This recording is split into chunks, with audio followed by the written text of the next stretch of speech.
আমি মুসলমান শারমিন আক্তার তমা 19-20 সেকশনে ঢাকা নার্সিং কলেজ থেকে বিএসসি নার্সিং কমপ্লিট করেছি।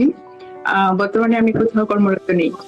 আপনার এই যে এনক্লেক্সের যাত্রাটা সেটা শুরু করার পিছনে গল্পটা আমরা শুনতে চাই। আমার এন্ট্রি জার্নিটা আসলে একটু অন্যরকম। যখন মানে আমার পরিবারের প্রচন্ড সবার অনেক ইচ্ছে ছিল যে আমি মেডিকেলে পড়বো। মানে এটার প্রতি আমি আসলে এতটা বেশি অবসেস ছিলাম যে এর বাইরে গিয়ে আমি আসলে অন্য কিছু চিন্তা করতে পারি নাই। যার কারণে মেডিকেলে আনফরচুনেটলি আমার 2.25 এর জন্য আমার আসলে মেডিকেলে চান্সটা হয় নাই। পরবর্তীতে আমি কোনো ভার্সিটিতেও ওরকম ভাবে মানে আমি বুঝতে পারি নাই। আমি ঢাকা ইউনিভার্সিটিতে পর্যন্ত আমি পরীক্ষা দিই নাই। বাকি যে ইউনিভার্সিটি গুলোতে আমি পরীক্ষা দিয়েছিলাম ওগুলো আসলে আমি ওরকম ভাবে প্রিপারেশন নিয়েও দিই নাই। এটা হচ্ছে আমার ফ্রেন্ড সার্কেল যারা দিয়েছিল ওদের সাথেই। এবং লাকিলি সবগুলো ইউনিভার্সিটিতে আমার তখন চান্স হয়, যেমন জাহাঙ্গীরনগর ইউনিভার্সিটি, জগন্নাথ ইউনিভার্সিটি, শেরেবাংলা কৃষি ইউনিভার্সিটি। এবং নার্সিং এও আমি ফ্রেন্ডের সাথে আসলে নার্সিং এ আমি পরীক্ষা দিয়েছিলাম। এটা আমার নিজের ইচ্ছে আসলে দেওয়া হয়নি। তো যখন আমার কোথাও মোটামুটি ভর্তি কোথাও সুনিশ্চিত হচ্ছিল না, যে আমি ভার্সিটিতে তো আমি পড়বোই না, আর প্রাইভেটে পড়ার প্রচন্ড ইচ্ছে ছিল, বাট ওই টাইমটাতে আমার বাবা মারা যায়। তো আমি প্রচন্ড পরিমাণ মেন্টাল ব্রেকডাউনে চলে যাই। আমার ফ্যামিলিতে আমার গার্জিয়ান বলতে আসলে আমার বাবাই ছিল।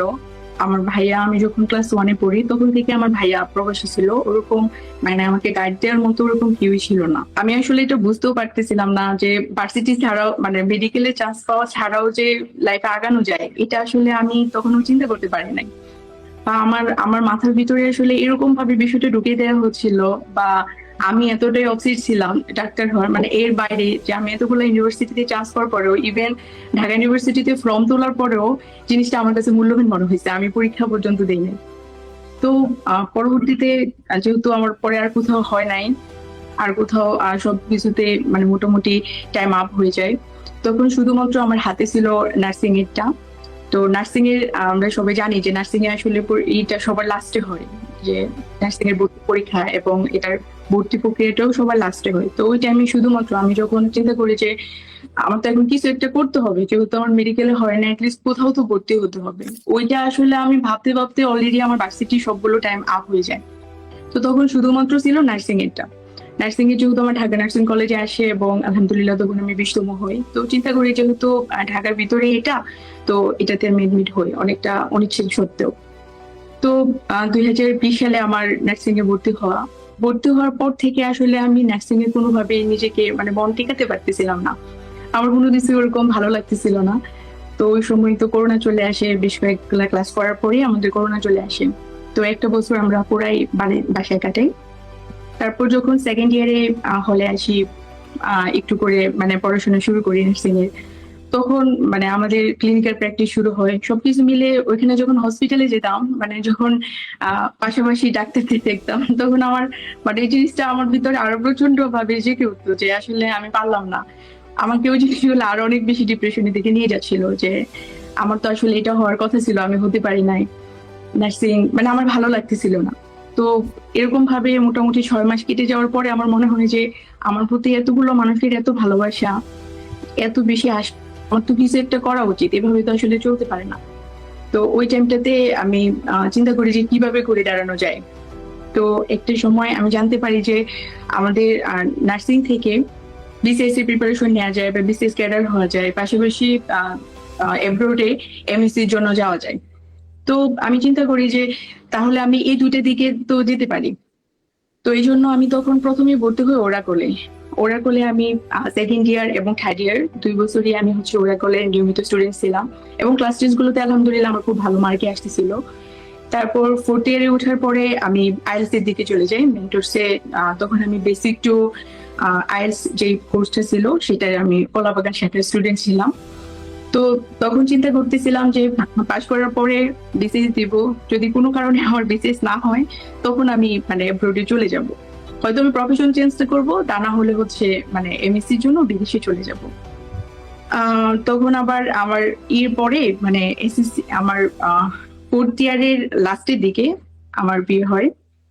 তো ওই টাইমটাতে আসলে আমার হাজবেন্ড আমাকে প্রচন্ড পরিমাণে ইন্সপিরেশন দেয় যে এটলিস্ট তুমি যে পরিমাণ মেন্টাল ব্রেকডাউনে আসো, তোমার তো এরকম ভাবে তো আসলে তোমার জীবন চলতে পারে না। তো তারপরে ঘাটাঘাটি করতে থাকি যে কিভাবে এনক্লেক্স সম্পর্কে আরো জানতে থাকি, গুগলে এখানে ওখানে, মানে আমি ঘাটাঘাটি করতে থাকি এনক্লেক্স সম্পর্কে। তখন আমার সামনে আসে যে এনটিসিপিটির পেজটা। তখন আমার হাজবেন্ড এটা নিয়ে আরো অনেক বেশি মানে আমাকে ইন্সপিরেশন দেয়, এবং আমি মোটামুটি আমার ফাইনাল পরীক্ষার পরেই ওনাদের একটা যে ফোর্থ বেচটা শুরু হয়, আমি এবং সেখানে আমি অ্যাডমিট হই। তো অ্যাডমিট হওয়ার পরে যে জিনিসটা হয় যে আমাদের তখন তো ইন্টার্নশিপ থাকে। তো ইন্টার্নশিপ চলাকালীন আমি আসলে ওরকম ভাবে ক্লাস ওরকম ভাবে করতে পারতাম না। করা গেলেও আসলে তখন এটা মনে হতো যে আমার হাতে তো এখন অনেক সময় আছে। আপনি যে যখন প্রিপারেশন স্টার্ট করলেন তখন আপনি কি কি রিসোর্স গুলো ফলো করতেন? আচ্ছা ভাইয়া, শুরুতে আমি আসলে সব বই কিনছিলাম, সন্ডার্স কিনছে, তারপরে হচ্ছে ইউয়ার্ড, আর্চার, সব বই কেনা হয়েছে। বাট ওরকম ভাবে হালকা পাতলা দেখছি, যে অনেক বেশি ডিপলি পড়াশোনা আমি করি নাই। মানে একদম মেনলি যদি যেটা আমি ফোকাস করছি সেটা হচ্ছে আমার সিম্পল নার্সিং। প্রথমে আমি নার্সিং বান্ডেল দিয়ে শুরু করছিলাম, নার্সিং বান্ডেলটা খুব ভালোভাবে কমপ্লিট করছি। দেন সিম্পল নার্সিং, আপনাদের শীট, এবং লাস্ট যে কন্টেন্ট রিভিউ যে বুকটা ছিল সেটা। এবং পাশাপাশি হচ্ছে চ্যাটজিপিটি আমাকে প্রচন্ড পরিমাণ হেল্প করছে। পাশাপাশি আমি কিছু ভিডিও দেখতাম, যেমন সিম্পল নার্সিং এর কিছু ভিডিও, তারপরে আম, কি বলে রেজিস্টার্ড নার্স আরএন এর ভিডিও, তারপরে আরো কিছু মানে ইউটিউবে কিছু চ্যানেল আমি ফলো করতাম। আচ্ছা, সাবস্ক্রিপশন আপনি কোনগুলো ইউজ করছেন? ভাইয়া সাবস্ক্রিপশন বলতে এটাও অনেক বড় একটা ইতিহাস। আমার হাজবেন্ড প্রায় বলতো যে যাদের গল্প শুনি তো কারোর সাথেই তো তোমার আসলে মিলে না, অনেকেই নাকি অনেক কিছু আসলে প্র্যাকটিস করতো। আমার খুব বেশি প্র্যাকটিস আসলে করা হয় না, যেহেতু আমি বলছি যে আমি খুব বেশি ক্লাস কন্টিনিউ করি নাই, যে কারণে আমার খুব বেশি পরীক্ষাও দেওয়া হয়নি। তো ভাইয়া আমাকে লাস্ট 15টা পরীক্ষার টেস্ট মানে আমাকে সিলেক্ট করে দিয়েছিল যে আপনি শুধুমাত্র 15টা টেস্টই দিবেন। তো এই 15টা টেস্ট আমি দিছিলাম। পাশাপাশি হচ্ছে নেক্সটলেক্সের 1 মাসের একটা সাবস্ক্রিপশন আমি নিয়েছিলাম, ওইটাও আমার পুরোপুরি কমপ্লিট হয় নাই। ওইটার রেডিনেস অ্যাসেসমেন্ট আমার তখন 5টা বাকি ছিল। তবে যে কয়টা টেস্ট আমি দিছি প্রত্যেকটা টেস্টে প্রত্যেকটা রেশনালি খুব ভালোভাবে আমি পড়ছি। আচ্ছা, আপনার পরীক্ষা দিয়ে প্রশ্নগুলো আপনার কাছে কেমন লাগছে?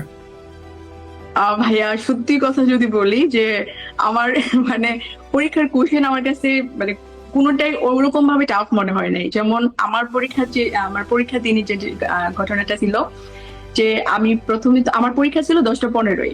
তো আমি আধা ঘন্টা আগেই ঢুকে যাই, 9:30 যাওয়ার পরে ওনারা বলে যে সিট ফাঁকা আছে, যার কারণে আমি ঢুকে যাই। তো ঢুকার পরে মানে 15টা কোশ্চেন দেওয়ার পরেই মনে হলো যে আমি একটু ব্রেক নিবো, মানে আমার একটু ওয়াশরুমে যাওয়া উচিত। তো আমি তখন ব্রেক নিই, তখন আমার 11টা কোশ্চেন হয়েছিল 15 মিনিট পরে, মানে মোটামুটি আমার 11টা কোশ্চেন কমপ্লিট হয়। তো তখন আমার মনে হচ্ছিল যে 11টা কোশ্চেনের মধ্যে আমার আমার ফিল হচ্ছিল যে 11টা কোশ্চেনই আমার হয়েছে, মানে এরকম। তো আসার পরে 2 ঘন্টা যখন হয়, 2 ঘন্টায় আমার একটা ব্রেক আসে। ওই ব্রেকে আমি 57টা কোশ্চেন কমপ্লিট করছিলাম। তো ওই 57টা কোশ্চেনের মধ্যে মানে আমার একটু কঠিন মনে হয়নি, মানে একটু কনফিউজিং ছিল, বাট আমার কোনোটাই কঠিন মনে হয়নি। আমার জাস্ট মনে হচ্ছিল যে বাসায় বসে আমি যে টেস্ট গুলা দিই সেম ওরকমই একটা টেস্ট আমি দিচ্ছি, মানে আমার কোনো কিছু ওরকম কনফিউজিং তো অবশ্যই ছিল। এনক্লেক্স এর মানে এনক্লেক্স তো অবশ্যই কনফিউজিং হবে, বাট আমার কাছে কোনোটাই টাফ মনে হয়নি। মানে আমার ওরকমই মনে হচ্ছিল যে নর্মাল পরীক্ষা দিচ্ছি।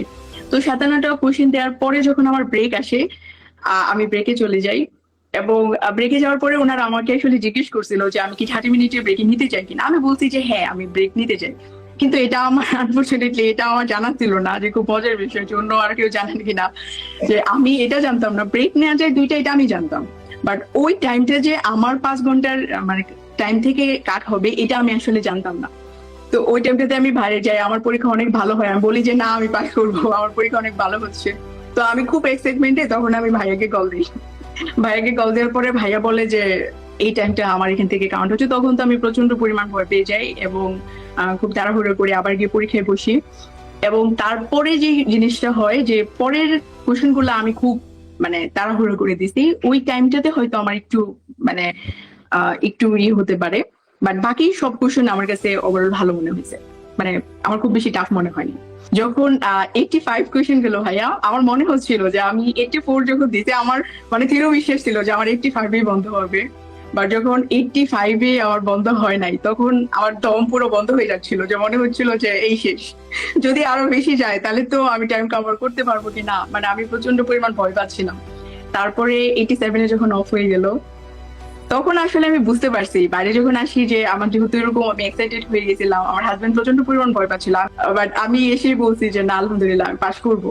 আমার মনে হচ্ছিল যে আমি পাশ করবো। কোন টপিক থেকে কি কি প্রশ্ন আসছে যদি একটু বলতেন আমাদের। আমার প্রায়োরিটি থেকে প্রায় 15-20টা কোশ্চেন আসছে। প্রায়োরিটি থেকে আমি হাইয়েস্ট কোশ্চেন পাইছি। আমার এনজিন ছিল 3টা। আর মেটার্নিটি থেকে আমি বেশ কয়েকটা কোশ্চেন পাইছি, মেটার্নিটি থেকে, বিশেষ করে আরএস ফ্যাক্টর থেকে। তারপরে হচ্ছে পেডিয়াট্রিক থেকে বেশ কোশ্চেন পাইছি। আর বাকি কোশ্চেন গুলো আসলে সিস্টেম ওয়াইজ মিক্স ছিল। তো হইলো ক্লাস পাস করলেন, জি ভাইয়া। ওই সময়ের অনুভূতি মানে কেমন ছিল আপনার? ভাই এটা আসলে ভাষায় প্রকাশ করার মতো না। তো ওই টাইমটাতে শুধু আমি আল্লাহকে এতটুকুই বলতেছিলাম, যখন আমার পরীক্ষা আসলে এরকম হয়ে গেছিল যে ভীষণই সময় আমি নষ্ট করে ফেলছিলাম, তো তখন ভিতরে যাওয়ার পরে আমার আল্লাহকে শুধু এটাই বলতেছিলাম যে আল্লাহ, যে মানুষগুলো আমার প্রতি এত বেশি আশা রাখছে, আমার জন্য এত কিছু করছে, আমার জন্য না হোক, এটলিস্ট ওদের জন্য হলেও যাতে আমি পাশ করতে পারি। আমি ওই মানুষগুলোকে কিভাবে বলবো যে আমি আসলে পারিনি, আমি ফেল করছি, এটা আমি আসলে বলতে পারতাম না। তো আমি বারবার যখন আমার রেজাল্টটা হয়, ভাইয়া যখন আমাকে বলে রেজাল্ট দেখে যে আলহামদুলিল্লাহ শারমিন আপু আপনি পাস করছেন, মানে এটা দেখার পরে লিটারেলি আমি লাফায় উঠি। আমি আমার হাজবেন্ড দুজনেই তখন মানে মাত্র হোটেলে আসি। তারপরে তো সবাইকে জানাই, সবাই প্রচন্ড খুশি হয়। মানে এটা আসলে ভাইয়া বোঝানো যাবে না। আপনার আপনার আপনার ফ্যামিলিতে তো নিজেকে ইন্ট্রোডিউস করাইতে হবে যে নার্সরা এটা করে, নার্সদের সম্মান এতটুকু, সেটা তো বুঝাইতে হবে। বুঝে কি এখন তো ভাইয়া এখন তো ভাই আসলে আমাদের ফ্যামিলিতে ওরকম কেউ নার্সিং এ ছিল না। তো লাইসেন্স পরীক্ষার পরে, বাংলাদেশের লাইসেন্স পরীক্ষার পরেও আমার ভাইয়া আমার মামাকে আমাদের জিজ্ঞেস করতো যে এখন কি কোনোভাবে প্রফেশন চেঞ্জ করে ডাক্তার হওয়া যায় না। তো তখন আমি আসলে জানতাম যে নার্স প্র্যাকটিশনার আছে, বাট বাংলাদেশে তো আসলে ওরকম সুযোগ নাই। বাট এনক্লেসে আসার পরে যে আমি নতুন করে এই স্বপ্নটা দেখতে পারতেছি যে না, এখান থেকেও আমি মানে ডাক্তার হতে পারবো বা ওই দিকে যাওয়া যাবে, ওইটুকু সুযোগ আমাদের আছে। এটা তো ভাইয়া, এই আশাটা বা এই স্বপ্নটা তো আসলে আমি নতুন করে দেখতে পারতেছি শুধুমাত্র ইন্টেলেক্টের জন্য। মানে ওনাদের যে ধারণাটা ছিল যে হচ্ছে যে যারা কোথাও চান্স পায় না, যাদের কোনো গতি নাই, তারা আছে নার্সিং এ। মানে নার্সিং থেকে আসলে এর চেয়ে ভালো কিছু করা সম্ভব না, এতটুকুই শেষ। আবার যেহেতু মানে আমার দেখানোর বা আমার প্রমাণ করার সুযোগ আসছে, আমি ইনশাল্লাহ প্রমাণ করবো যে নার্সিং থেকেও অনেক ভালো কিছু করা যায়। মানে নার্সিং অনেক সম্মানিত একটা পেশা, এটাকে মানে ছোট করে দেখার কোনো সুযোগ নাই।